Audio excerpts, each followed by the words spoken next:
trop longtemps que tu nous fais perdre le temps. Depuis 40 ans, tu refuses de foutre le camp. Aujourd'hui, nous demandons la vigilance de la population. Si tu nous laisses dans la merde, oh là là, oh là là, quitte le pouvoir, quitte le pouvoir. Messieurs, très chers téléspectateurs, vous avez l'occasion de nous suivre dans la ville portuaire de Matadi. Vous êtes à Kinshasa, en République démocratique du Congo, et pourquoi pas, vous êtes à l'extérieur du pays. Vous nous suivez en tout cas, nous vous disons bonnes conditions visuelles. Et donc, aujourd'hui, dans cette émission Temps de vérité, et comme vous pouvez le constater, nous avons changé notre plateau. Désormais, c'est ici que nous allons commencer à recevoir tous nos invités. Aujourd'hui, chers téléspectateurs, il sera question de parler d'abord sur le plan national. Nous allons faire quand même un petit rappel pour ce grand dossier qui a vraiment que tout le monde parlait. Il s'agit du dossier de Constant Moutamba. On va parler aussi de quelles solutions qu'on peut trouver pour que la paix soit ramenée en République démocratique du Congo. Et comme vous le savez aussi, sur le plan provincial, il y a eu mise en place au sein de l'UDPS, il y a eu des membres de l'UDPS qui s'est permis de faire des consultations. Tout ça, nous allons en parler dans cette émission. Sur le plan provincial, la rétrocession, on va parler aussi du rôle que la première ministre joue, hein, parce qu'elle est née Congo, ce rôle qu'elle joue pour que la province du Congo central se retrouve. Quel avenir pour la province du Congo central? Nous avons le gouverneur Grace Congo Bilolo. Est-ce qu'il est en train de très bien travailler? En tout cas, notre invité va devoir faire ses analyses. Assemblée provinciale du Congo central, comme vous le savez, des députés provinciaux, des membres du bureau de cette assemblée ont été éjectés de leur chaise. Il s'agit de l'honorable Bilintunga qui était le rapporteur adjoint, mais aussi du questeur Omega Mbadou. Chers téléspectateurs, pour en parler, nous avons invité pour vous un homme qui n'est plus à présenter. Il est juste à côté de moi. Lui, c'est Maître Didier Tchassa. Salut Maître. Bonjour Sondon. Voilà, Maître Didier Tchassa, il est membre de l'UDPS, analyste politique, mais aussi un grand leader Congo. Voilà, avec lui, tu vas mélanger un peu pour que la population balandabiso malamu et batuba comprendre makambo ndenge yango ezali. Un silence, et c'était dit à quoi? Vous ne parliez plus, c'était une observation ou quoi? On est toujours en observation, surtout en politique, même si on pourrait être actif dans un moment, mais on observe toujours.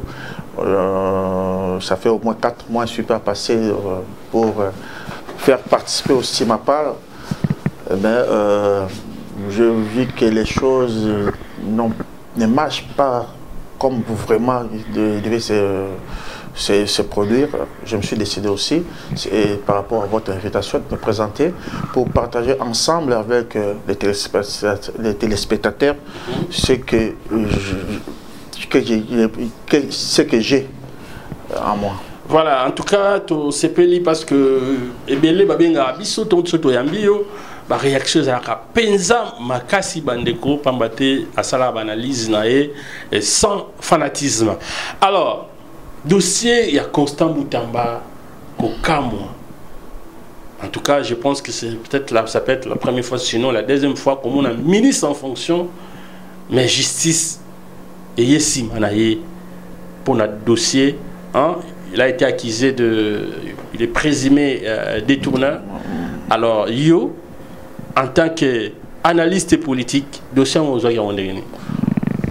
Bon, le dossier Moutamba Liboso, étant avocat aussi comme moi, respecté Mingi, a quand même la capacité.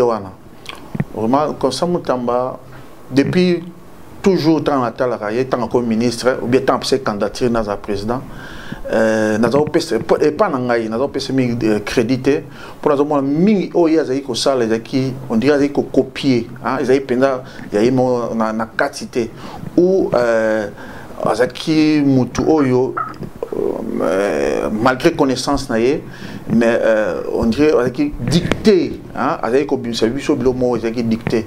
Bon, ailleurs comme amini. Dicté par dans groupe naie pour place à Zala qui je ne sais pas. Mais nga pendant comme la mingi azako loba, ezako uta pendant na été puis copie ezala qui est belé, hein. Eza style mo ya lingaka, hein, azo copier yango ezala lokola azalaka mingi kotala ba filme makambo ebele ndenge elekaka, hein. Donc na ndenge ba makambo elekaka na environnement to ba lokola ba français bien ba belge, hein, environnement ba ndenge ba lingelaka. Donc ezali kozala pena mingi ya yete. Bon ayo comme un ministre, en tout cas yo mona ki population nyonso ya biso ya Congo centre ya biso ya Congo, on dirait ba psi espoir et tant que jeune aussi, hein, un juriste aussi ba psi espoir mingi pa na menga jusque là tant d'intervention mingi na zako mona ki aziki ko komate vraiment na ndenge ndenge kozala parce que mina omona azali kolinga komi bimisa kolinga laksaye oui to boya te ke azali mutu akozala pe na ba projet na ye aluka pe ba découvrir ye mais kokene na ye lakisi na suka nango o net o ibimi genre na ye vraiment. Donc mingi bazalo ba ki populiste, oui c'était aussi vrai, hein, du genre d'arranger bien de comme battu et belé pas comme exemple quoi Hitler, hein, Hitler pendant la crise moko songo crise économique songo le bimaki social et bimaki na kati ya Allemagne, tu vois tellement avec orangé a même battu c'était du populisme, c'est que Hitler faisait.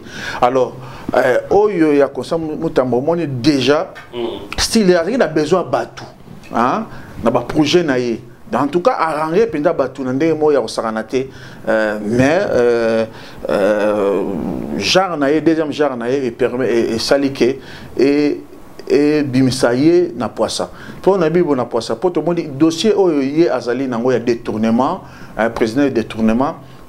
Sur otali ba place au mingi yé ba critiquer yé mettre na procédure et ça place au yé mo azali ko insister. Hein, j'ai insisté à l'église et le modèle les allélis. Deux hommes ont intention dès le départ déjà Ezaki que naie Ezaki yamala muteti comme tina suka au moni du fait que na droite le bako le moni mbongo le photo yo tiango côté mususu ils ont payé déjà des tournements même na bidon na bato salaka comptabilité bien au détournement sur bien le gars passif hein quand même détournement en tout cas oh sauter le dossier mutanga et le ban mingi tam et ala mi pe belé le ban pe belé en tout cas na ibandele ngo tina suka ils allaient vraiment détournement chance que to zana dossier oyo pour mbongo émission simba qui na boko na yete alors neto moi mingi ba détourner ba mbongo comme la mbongo la bango to récupérer ngoté to mona mais au moins émission na IDPS na penda membre IDPS ma moi détournement et ça semble super difficile ya ko le bango to bani ko loba bato bazo ko ça va détournement au moins to comme le quoi contre régime mais non pourtant to cause un modèle wanate et ça ba fait zali il y a solo il y a des juiceurs il y a bato baza ko détourner or si ko bato yo baza ko détourner bazo la kono la kisa mabe ya mboka na bato mususu par exemple au moins toza bato toza ba kuluna so pena le toza ba kuluna toza nango na kana biso et ça pour bato zo détourner mbongo il y a l'état bato diriger initiative malamu ezate ba détournement ezebele donc cause aussi dans le bras cause principale autres angles il y a insécurité autres dans phénomène na kuluna et ça et routier pays bateau baza ko diriger ba détourneur na bateau va diriger baza initiative malamu te o ko encadrer population. Alors balobi ezaka kakimote mamabe ezaki ndoki yangonde sali prenza mwana mobali oyo mutamba ndenge abana kocha alima et yangonde batuba côté lié manenga ba ekolukele ba problème là on a dit que populisme est outil à partir à kolobanaye azoba net c'est ça makamako ya solo et là moko te ba sali ba lukelié pour akoya parce que yé moko avec insister ba procédure nyonso ya mabe hein au moni même azuna no objection ya avis dans d'objection, mais azo insister. Mbongo modèle fallait bimela selon dengue contrat de degré à gré il y a bimison au-delà. Mbongo fallait bima na demande na contrat. Mbongo il y a 39 millions, mais au salaire le pour bimsa 29 millions, 10 millions là sur il faut que de wapi. Autrement que chemin ça il 19 millions. Non, il a contrat au poids bimsa mbongo comment qui 29 millions. Mais bon, initial c'était 39 millions. 39 millions. Aux hommes là, aérobimsa 29 millions. Nous sommes contraire. Mais le bien alia kimbongo te. Oui. Asimba kimbongo tata un franc. Les problèmes il y a Roliam Bongo. Les problèmes il y a Roliam Bongo te. Bison zali toyebi makamde le ka muto kotinanda kono poya koyiba. Azu télévision. Tant comme na ngona libando kangiye muyibi. Est-ce qu'il y a la télévision? Hein? À la télévision, tu écoutes encore la on a eu aux télévision, mais il y a Zam Mouyibi, ok, place Ikuna, Bassam, ça va comme voleur. Il y a ça qui a détourné Mbongo. Chance, les allées kapo, bah, stoppa qui yango. Donc, aux hommes, on a même, Tobé Loko, il y a numéro de compte bancaire, oh, les allées, na demande pour attaquer contrat, numéro allées, sous, mais avec la précipitation. Hein?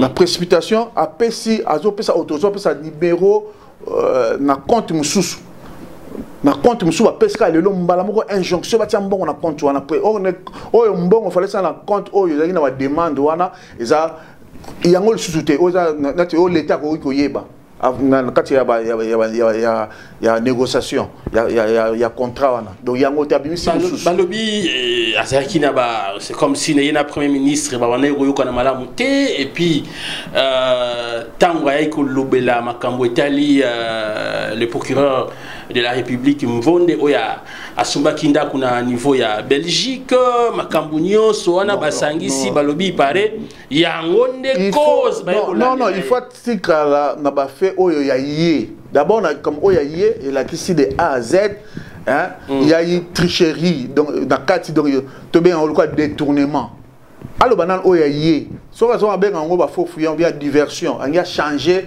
ba tout regard dans le camusus à quoi dans le camouana mbeba wana oyo ya te melango tout le temps alors là ça me sait pas ba ton sous donc na qui tu qui yemo genre na et axi poissa ezaki alors sort na yo en tant que kolmi muto yo yebi mibeko sort négoza nini parce que jusque là il n'est pas encore inquiété oui ce qui au talibien mbeko c'est vrai à démissionner mais oui à démissionner sort na prison en limite probablement pas prison en limite mais et le retour ba lokola kokata ye bambula oyo akoki simba sur l'état té hein ça l'état té wana koza koza même 10 ans l'éligibilité à cause même entre wana penza ko vanda koza mais prison penza du fait que mbongo et comme na mbongo na été hein wana ko bika moi muke.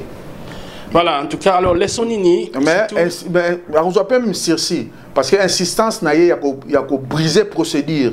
Et que bon, on peut être que na place ya mabe compagnie wana adresse wana ya ngote zalaka wana te compagnie moko baza pe la garantie bancaire ba pesa te ezate donc nyon so zotali peut-être à cause ou peu la condamnation sur les Circi mais et logo to bengi 10 ans si ma sala l'état te wana penza eko akozo yango. Voilà, c'est un jeune, nous croyons que Zali expérience peponaye, il doit avoir 36 ans et donc il a encore beaucoup d'avenir. Voilà, mon amboka Constant Mutamba. Petit cas dossier wana pour tout le Bénin Italie Kimia na RDC jusque là est en bord à la biso bitumba disons ils a contrôlé na ba rebelle et tout moni wana mboka Joseph Kabila a fait discours na aujourd'hui a zo sala la consultation à bandari na Goma et aujourd'hui to qui a déjà na Bukavu et voilà que mais nous on ne sait pas biso koto yo Kimia ezali Nengeni Negeko Salema été Goma, c'est la République démocratique du Congo. Bukavu, donc Nord Kivu, Sud Kivu, Zali, Mboka Nabiso. Pour qui maison, qu'est-ce qu'il nous faut, mon Mboka Didier Tchassa? Bon, Nelboso ne oublie que Biso Kimi ezali na ba biso pe kimi ezali te na ba phénomène quoi insécurité ça peut mais tout ça géré na ba rebelle te oui et puis derrière boka na biso une partie ça amputée to ba ke moral na biso ezali malamu te bon moni pona kimi ezali na mboka eloko liboso tolobaka la paix ba imposer kango donc il faut par l'autorité de l'État. Donc il faut l'autorité de l'État restaurer, puis l'État a ça la mission au biso peuple to pesina ya iba ko bundele yango intégrité territoire donc ça makasi mutoyer moyen côté zate donc a imposer cette autorité. Donc il peut pour la sécurité notamment aussi mission to ba pesa l'État na gérance ou tout pour ça peut kimia. Donc parce que la population peut azo lia malamuté azo salma comme azo en difficulté à faire ma mission naie et ça rappelle tout bien insécurité peut ça rappelle péter na kati mboka donc local bosso to bakayangwana mais na baka ya ko pesa likambo za la kakota la kana yango biso to za netra ezali to moni mitumbe zali kuna guerre zali kuna to moni parti mboka zali amputé. Alors, il y a la possibilité où vous faites, vous continuez à force, vous l'acquisez autorité, où on négocie. Mais on négocie pour privilégier, où il y a eu intérêt, où il y a eu la mission pour la salle. On négocie pour imputer droit à l'État. Donc, oui, on dit quand même, mais la négociation peut rappeler un moyen où il y a malam pour trouver paix. Voilà. Voilà, je crois que c'est bien dit. Alors, on a un niveau haut, on a un minute haut, on est au commis pour Nabino Bandeko, pour que cette paix revienne en République démocratique du Congo, parce qu'on a côté force déjà tout à l'heure. Et en tout cas, nous nous attendions vraiment que tu récupéré. C'est comme si l'armée, pour la dignité de la Congo, nous avons faut récupérer notre bête, non, et puis ça sur le coup, on a côté qui ou bien tu sur rébellion peut on a quatre amibeko, ils a malamuté, ça la rébellion, bon mater rébellion. Bon après peut muto ça rébellion, arosa rébellion, toi muto ça rébellion, ça congolais, arosa mutombo kawana, ça la rébellion, faut pourquoi? Hein? Mais il y a la population qui est là. Il y a un des qui et pourtant ils ont prôné Kobunda. Ils ont montré qu'ils ont un peu de danger. Non, parce que déjà, l'État Bobi que Bopesier Makamoto ba azana armée. Armée les a été pour ça et que na osala bilanga. Parce que pour ça bino sécurité bozo doté ba makampo e bunda. Donc, il fallait bunda, il faut pour la mission au Yazana yango. L'armée a la mission wana. Donc, soit au bito bunda, c'est pour la oui guerre nyonso, ils ont mabé, bah toi faire de gauche à droite. Bah conséquences collatéraux, ils ont makasi de part et d'autre. Mais ce que le problème tout ça il faut tout se dire la vérité. La fois passée, dans les cas de mission, on a dit le chef d'État a lobby ouvertement qui est agresseur Rwanda. Tableau ou configuration, comme la RDC, oui, Rwanda a agressé, mais les bosso naïe a Congolais. Mais accord peut faire la signer, je crois. Notre problème, Ezali, ta Congo. On n'a pas vraiment les Congolais, tu vois, la philosophie fixée. Hein? Les bactéries politiques, la biso, la philosophie, il y a malam pour le Congo.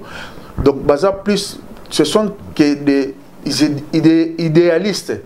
Hein? Donc, raisonnera pour le Camo, Bosongo, le poids, Azoakel, Mosson. Il y a autant de créer la rébellion, bien tant de Boyo Kanero Zalaté, et aux Zalaté de gauche à droite. Ici, dans le karaté pour notre rébellion. Même pour notre bateau, on va diriger.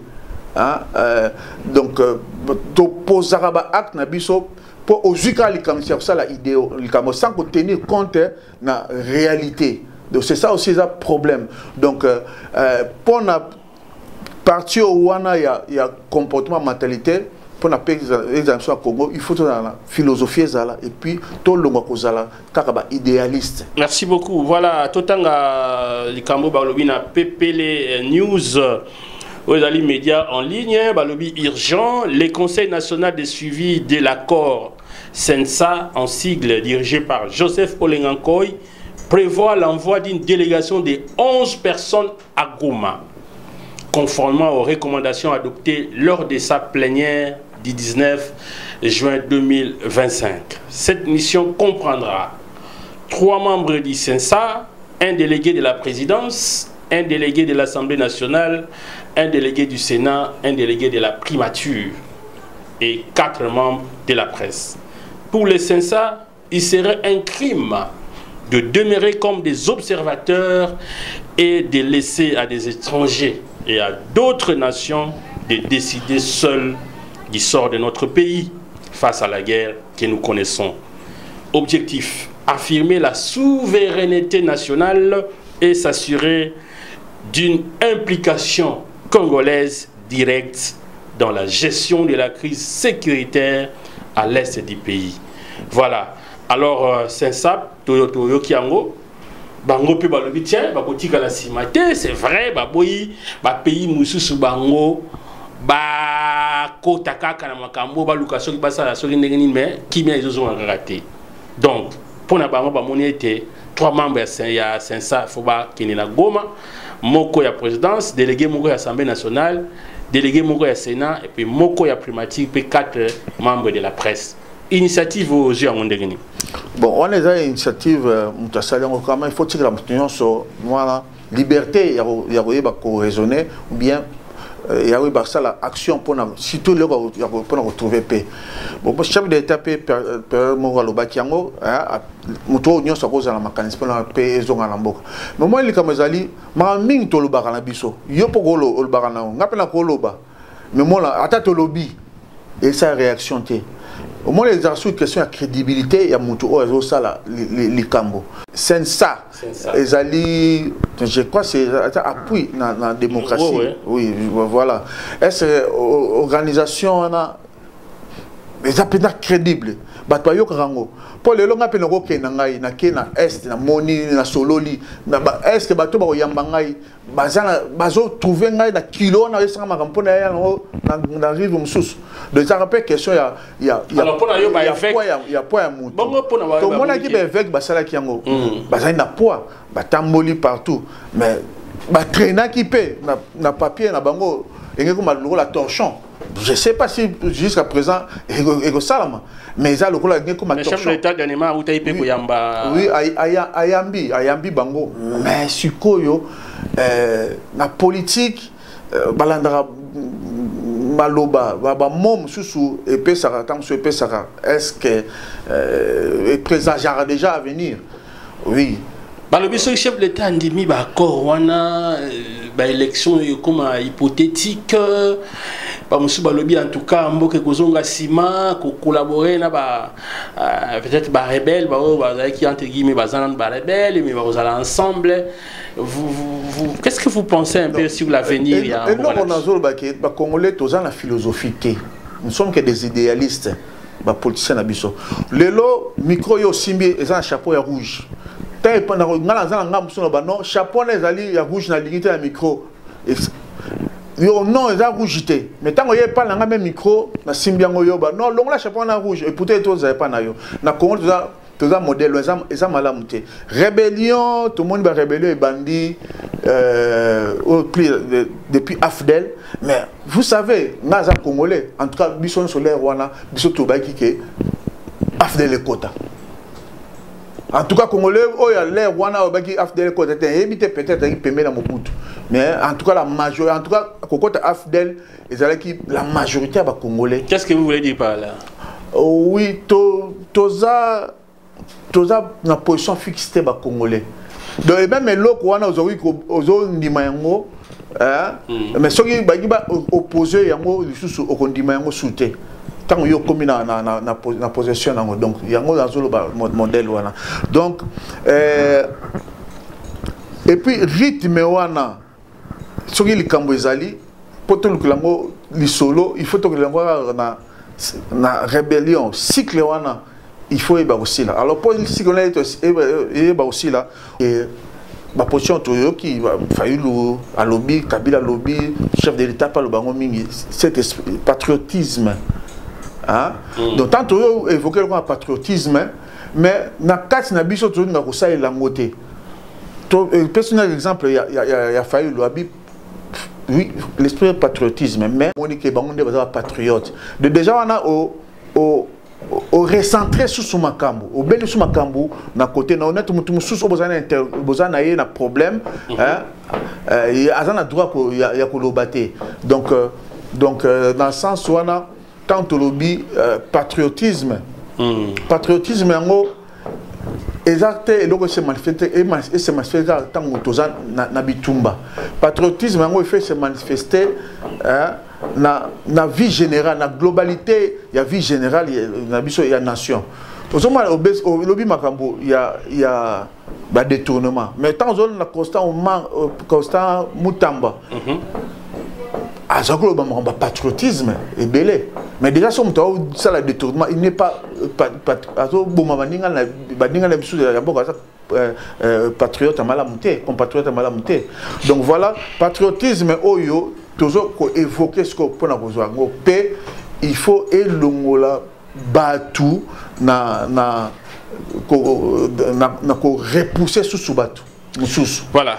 En tout cas, merci beaucoup na analyse nayo. Je rappelle que nous recevons dans cette émission Temps de vérité Maître Didier Tsassa. Nous avons dit à l'introduction qu'il est membre de l'UDPS. En dehors de cela, il est un analyste politique, il est parmi les grands leaders dans notre province du Congo central. Alors, tout ça la moi transition, tout moni ndenge IDPS a sali mise en place naie, tout me ko luka Congo na yo totali na aller totali na retour, Congo na yo kumange ikelbe parmi ba fédéraux. Alors, l'honorable rapporteur Swami a été reconduit comme le président fédéral à IDPS ville de Matadi. Votre réaction? Ouais, dans l'Iboso, dans le bas, il y a eu des décisions où il y a d'autres bengi, les représentants partis. Et on peut s'incliner. Ouais. Hein? On a respect, il y a des représentants. Contrairement. Augustin Kabouya. Oui, c'est lui le seul. Contrairement à Ndengue, lui le seul. Contrairement à Ndengue, groupe M. Président Mambade, non. Au moins, le Cambo, il faut aussi là. Il y a même membre de la sur IDPS. État de droit. Il y a aussi lango. Ato olingi Kabouya te, mais il faut que les olingi songo longolaye, ils ont la marge, ils ont pour longolaye. Oui, bateau comme ça, mais pas sur bango, c'est CNDP sur CNDP. Là où le bango le kamola ming. Mais or que membre Rwanda, corps Rwanda actuel, ils ont légitimité, parce que na biso na IDP na mikada biso ezali que elo Rwanda pour fonctionner, et c'est là que bureau ne sera 6 mois. Après 6 mois bureau est sous opérationnel. Donc, si tu as une décision à Kabula, il y a légitimité. Pour exemple, le texte, les autres qui ont exercer le modèle. Pour bien il y a une rotation. Le bureau est en rotation. Mais le problème est ça, il y a Makambo, il y a Kabouya. Le problème, il y a signature, non, procuration spéciale chef de l'État. Et il y a eu mon boulot parce que il y a eu mon boulot pour la carte assassinat biso bato prévoir gymnastique wanate que au hasard président comme président de la République à qui en a mission ana ba yo ça la pour nani procuration spéciale mais et sur le plan juridique et bon ça makambo te mais makambo ye nyungu parti biso nyonso toke na oyo to benga ngo le la semi congrès. Voilà. Tout ça, le mini-congrès, Oyo, pour pallier na l'okwana. Résolution Bimi, Batie Kabouya, comme il est à représenter parti. Donc, Azar Lokola, Azar Lokola, représentation statutaire. Il y a un statut. Mais à où tu as décision à Tché, Mwanamboka, Victor Swami yo au monia mondengeni au sepeli aux d'accord ndengeni analyse ni ko ça la forme ya ko ça là il y a des principes qu'on a dans ce plan en côté ezali lokola le président fédéral il est sous candidat il y a candidat à la poste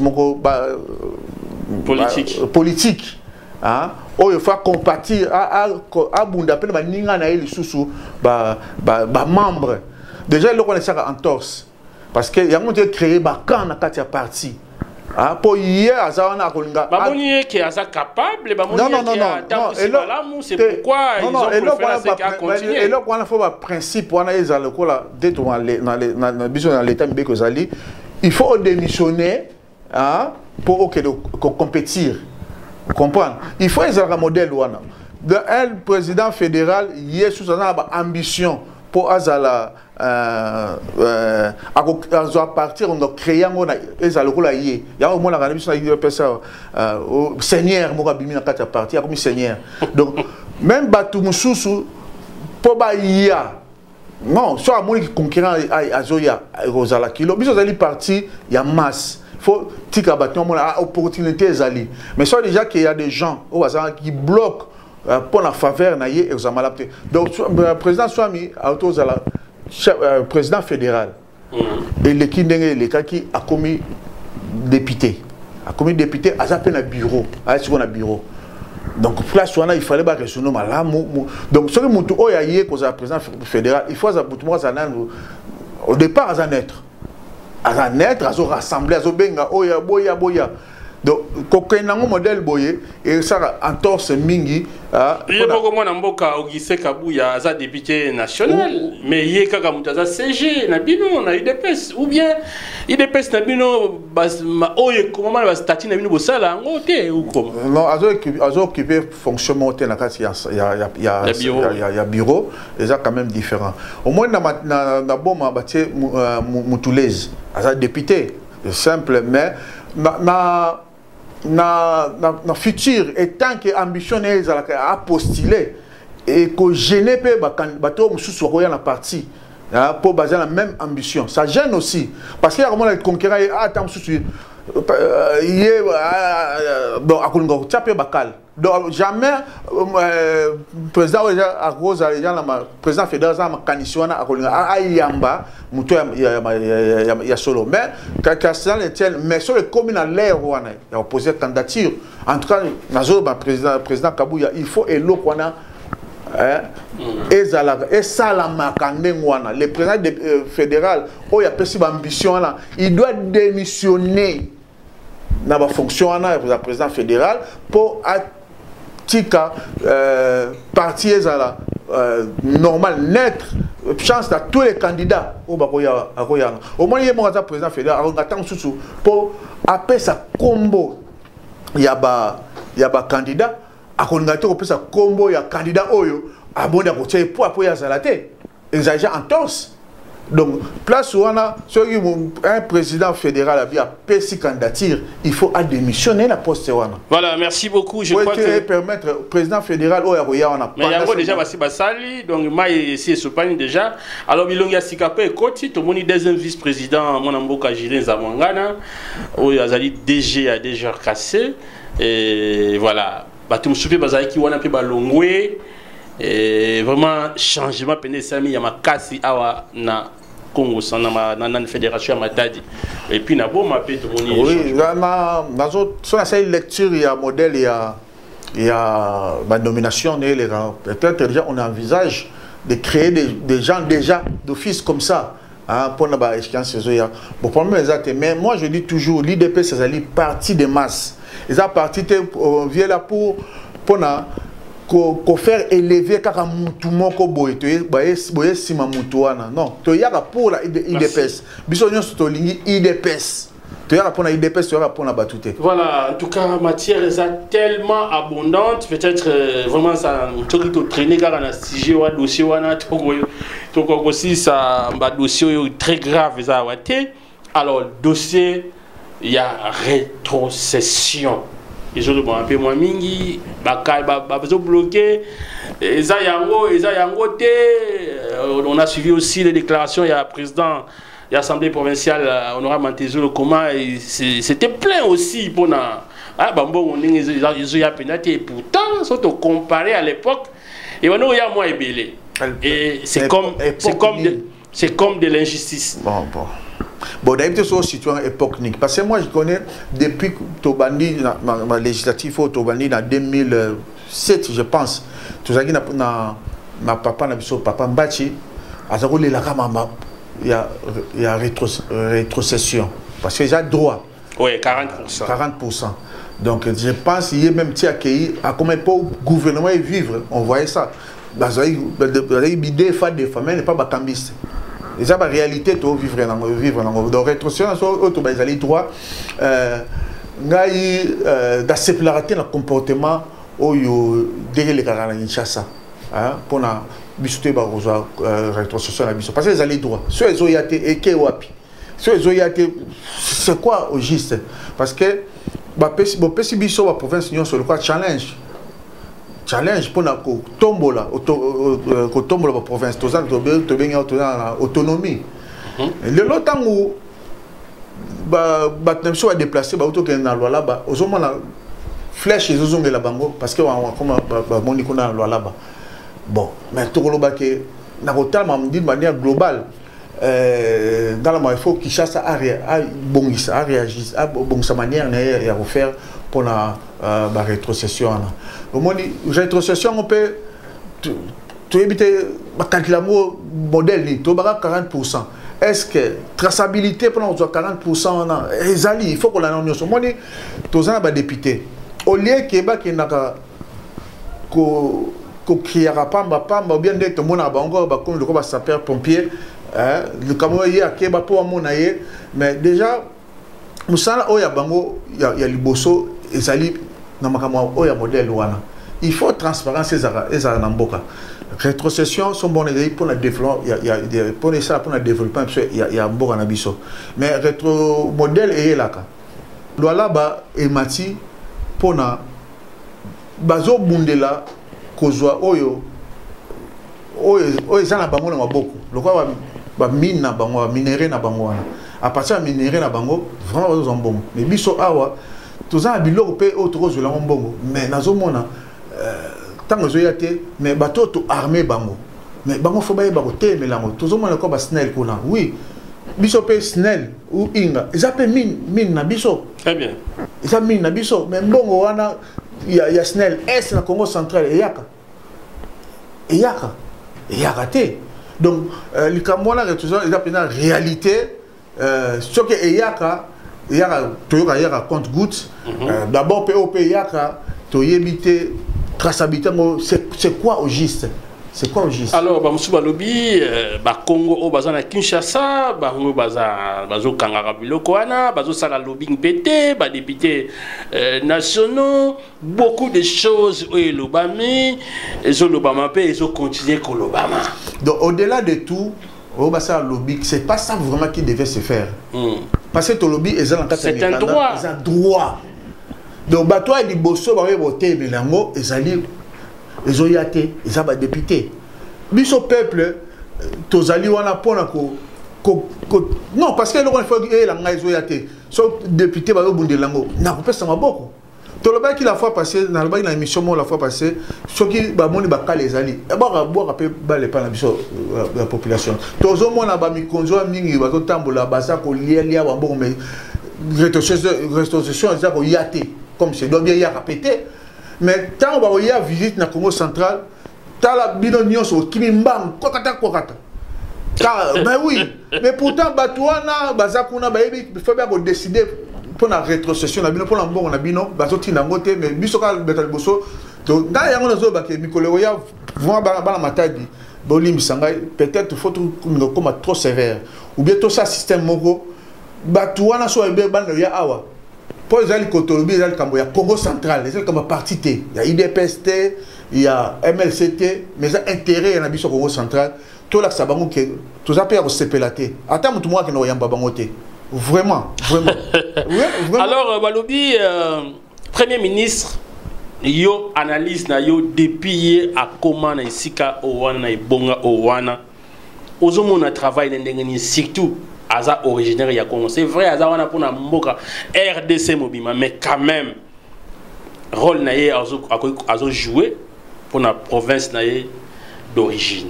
Bon, de manière globale, d'une manière globale, dans la nation, tu as vu que beaucoup dans la guerre, tout le monde a choc examinité.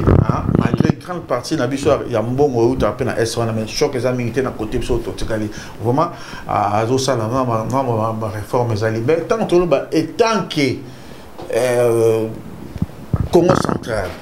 Il y a des gens qui sont pas si nakozwa et cause de la sous passer parce qu'il y a zali wana aussi parce qu'il y a zali photo de moi le quoi tout sur comme rétrocession hein c'est pas normal hein marque na nini akoyi kotika dernièrement tout le monde bakay yambaye na chimpi totali pena de aérodrome ngo bakay yambela oui une fois na kena pas il y a DG na PDG, DG, il y a RVA. Nous avons plaidé pour l'aéroport, mais il y a Koroloba. Mais oui, mais l'occasion, dans le but de tout ça, là, soulèvement, non. Il faut qu'on veut l'accepter à tout mécontentement. Il faut que, dans la France, période Moro, dans Moni, dans le bas, on peut une émission, Sarkozy, à Lille. Mais Madame Aubry a eu tapis rouge. Parce que la décision qui est la délocalisation de l'usine dans l'île. Parce que l'île est une ville qui est textile. L'entreprise est délocalisée. Dans Kandana, oui, c'était aussi la démocratie. Mais non, tu es tout là, ce que tu as la besoin de parce que au mieux, ça passe dans le boca. Il y a un tout le tapis rouge. Il faut aussi qu'on l'accepte concrètement d'une manière,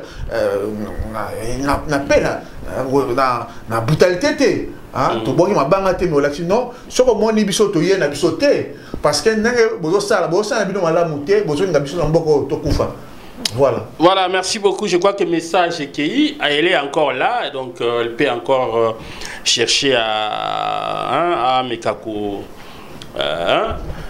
retoucher ma manche. Et puis, surtout, nous voulons vraiment que sa province d'origine, Tomona Matata Pogno, Ndenge Bazala qui ba premier ministre et ba province na bango et puis ba non dans le bien mboka yo ko la mbongo ya premier ministre était ndenge ba tunso kansa que non na député na to ba ko sala musala on sala pont kasi mboka yo mbongo na yo wana ozo sala wana o ke sala pont parce que ndako zira ko no ko pesa oui c'est cas social l'accès moi ni ne monter manowana mais quand ça t'aime beaucoup parce que yo que c'est ça pompe yo c'est sa pompe non tout le monde na makanisi wana alors rôle na contribution na cause nini ben déjà partir de décision transparence bon il y a rétrocession que bon côté il faut y aboyer ils ont normal ils déjà donc biso to fongo mimisu c'est déjà contribution monene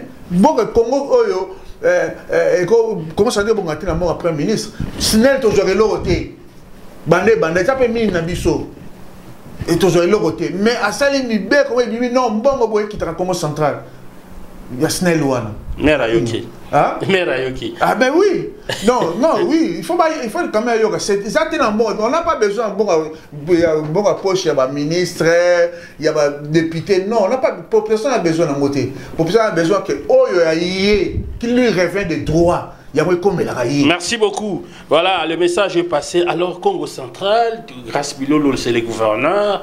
Indemutaso Kambabiso. Alors, Inane c'est Koki. Alors, Yoko Kolobanini par rapport à Inane à Manamoka grâce Bilolo. Bon, c'est vrai, bientôt vous allez en presse. Oui, le bon d'abord qui prend la grâce Bilolo. Et loko, il y a Liboso et Zali. Moussala n'a pas de population à l'anaï, à ces plans naï. Ils ont mis ça là.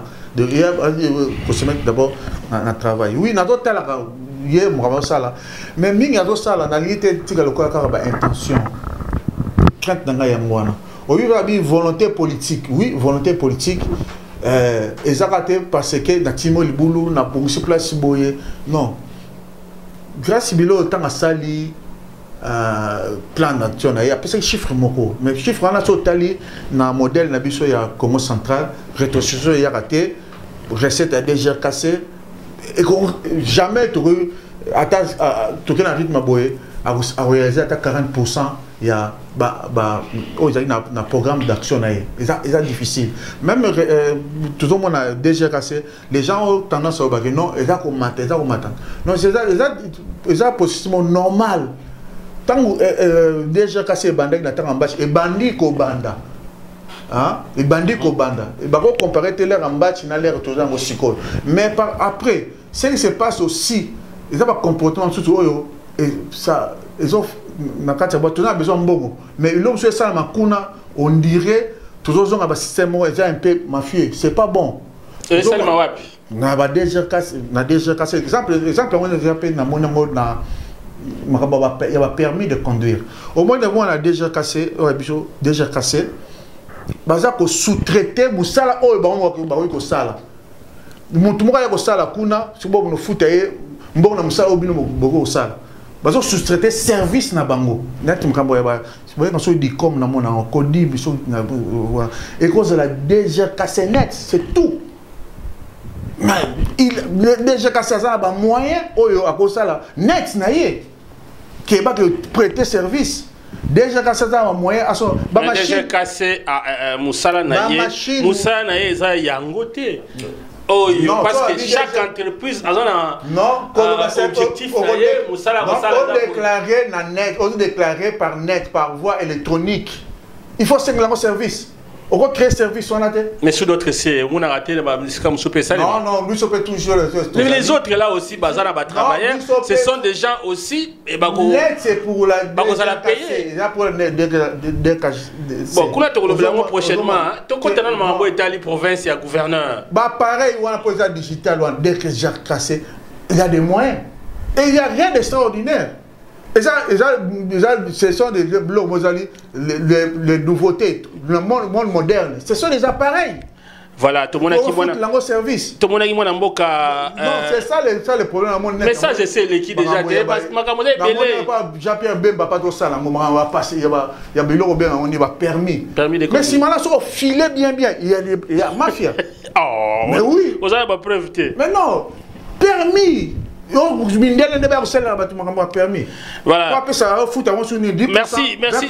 Merci mon amour Chassa. Non, tu as besoin de bongo. Oui, il faut mourir ça là. Mais toujours que voilà, tout côté la dossier nani. Moi namboka Kinké l'a dit merci 45 ans. Dieu merci Pongi, Asalisi.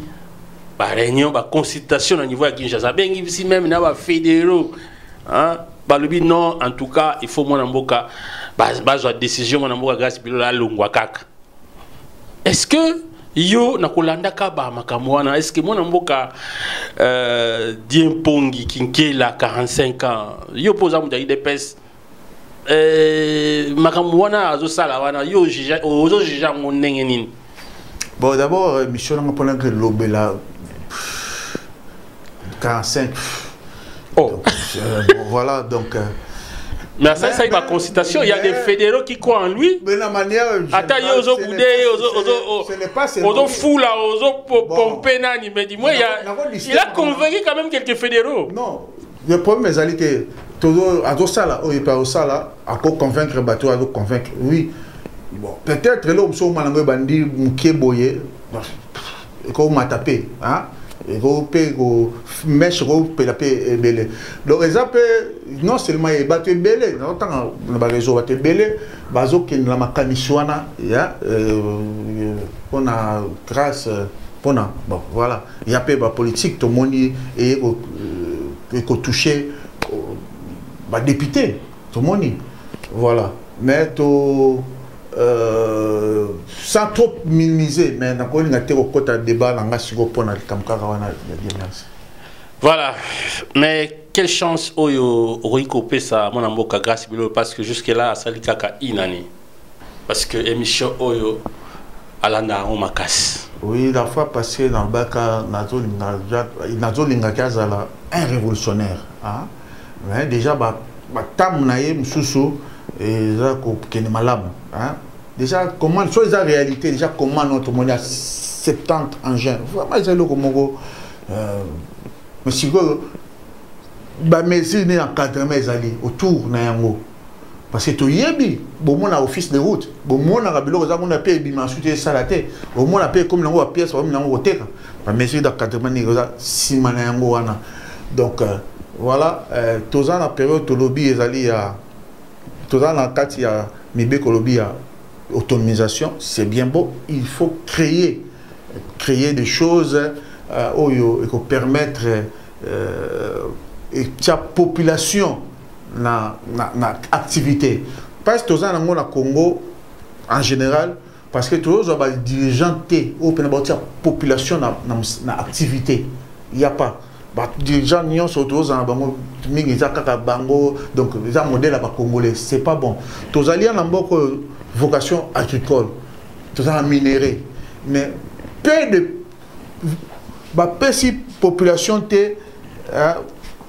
chance wana te ba ko lia ko vivre solo dans na agriculture parce que tozana tout na minéré tozana nyonso mais ba congolais est ba pesi bango vraiment sengo wana ya ko ba de minéré ndepé to ko salela yango et non quand tu es le lugar tu vas y a kaka bango baya gozwa ça là non donc il faut toujours le cas ndenge naturellement le pas naie ay bandenge côté sa population hein na katia activisme. Voilà, merci beaucoup pour tout aussi sa émission Nabiso rapidement. Nous avons un dernier sujet que nous avons annoncé à l'annonce de cette émission, à l'introduction bien sûr. Des députés, des membres du bureau de l'Assemblée provinciale du Congo central ont été éjectés de leur chaise. Il s'agit de l'honorable Bilintunga qui était le rapporteur adjoint, mais aussi de l'honorable Omega Mbadou, questeur de cette Assemblée. Yo, Oyoga Kiba information, c'est vrai, vous revenez de Kinshasa. Décision des députés au Jicha Mondeni. Bon, rapidement parce que oui, d'abord, règlement intérieur, oui. Ndenge bango bakanisi na kati ko déjà passe pour ko juger yango de règlement intérieur na bango bako ba moto yo soit comme na capacité moto na donc que sur malamu te za malamu te ou bien quoi bako bande bako décider ça ka te moto ke neka asali kaka o ayibaki o quoi donc ça organisation na bango moko na mais le problème nango ezali interprétation hein problème ezali interprétation et puis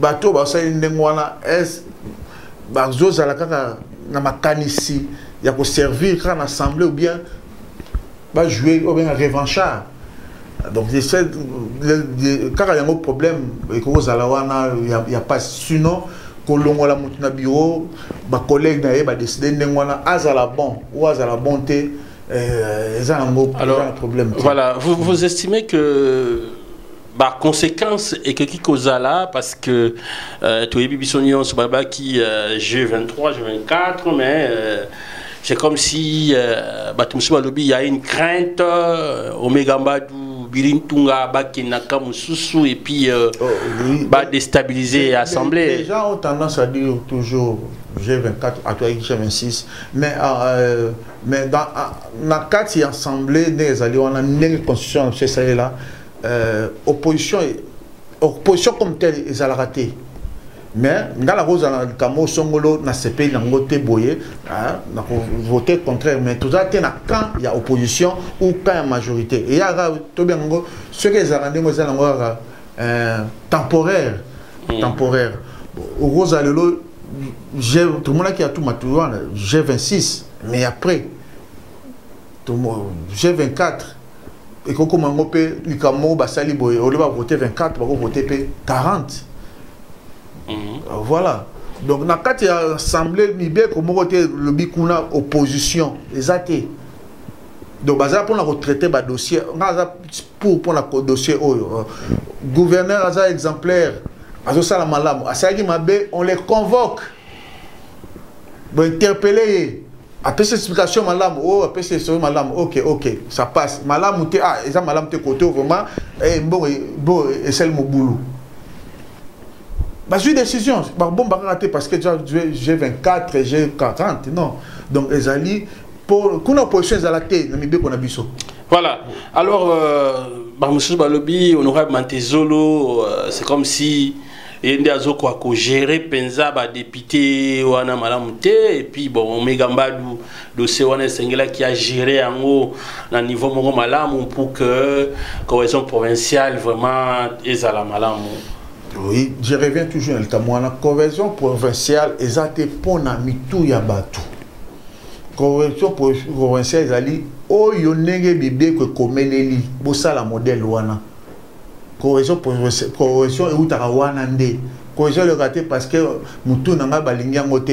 Mais après ce sont des gens qui va décider. Boko zape na famille. Ba décider balingi su yo to balingi yo songolo.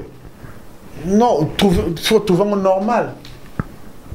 Non, balingi de côté pour na trouver non cohésion to kende la moté par rapport na mambo ya mitu ya batu. Eza ngona sens te. Mais ceux qui ont ça la malamu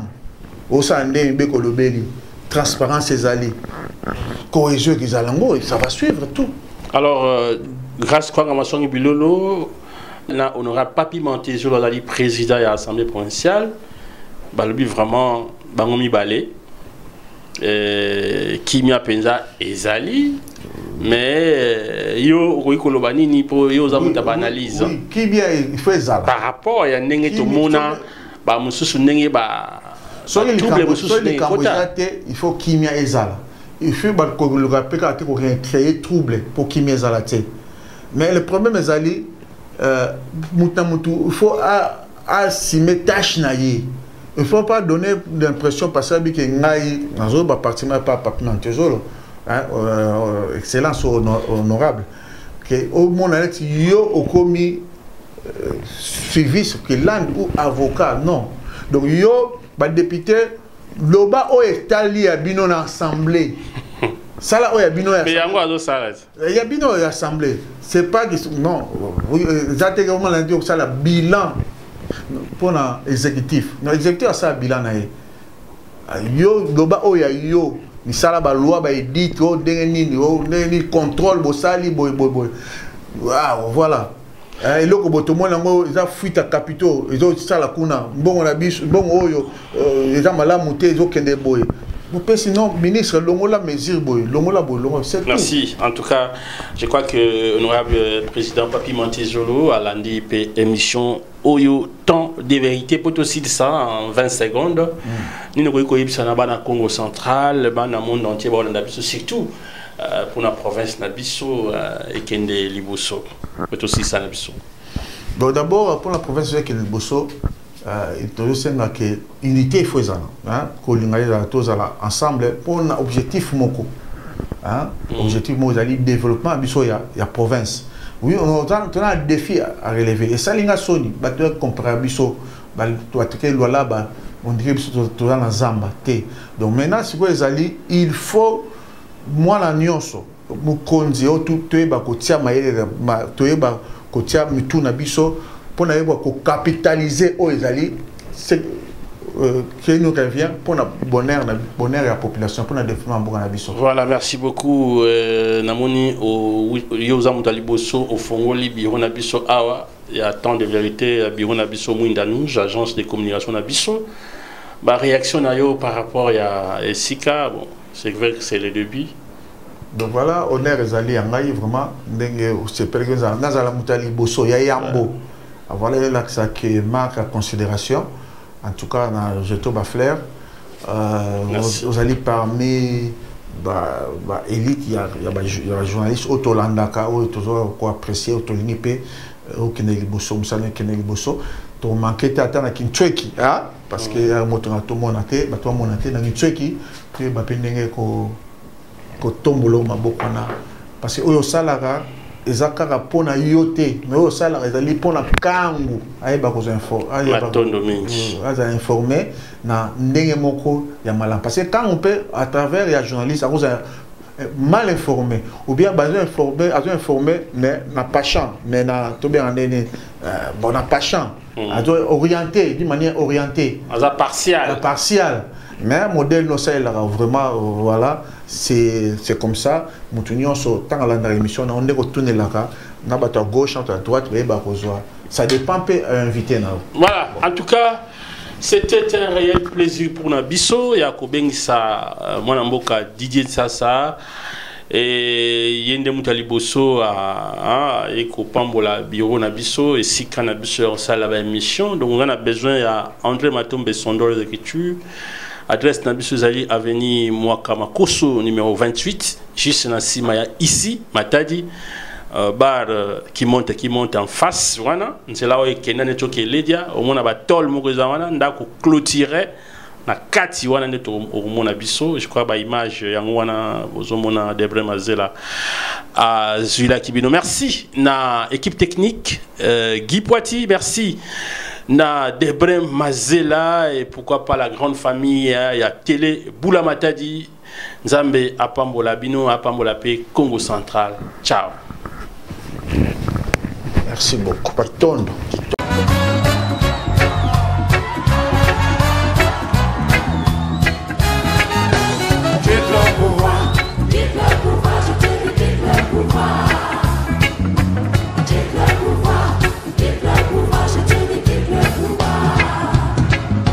C'est trop longtemps que tu nous fais perdre le temps. Depuis 40 ans, tu refuses de foutre le camp. Aujourd'hui, nous demandons la vigilance de la population. Si tu nous laisses dans la merde, oh là là, oh là là.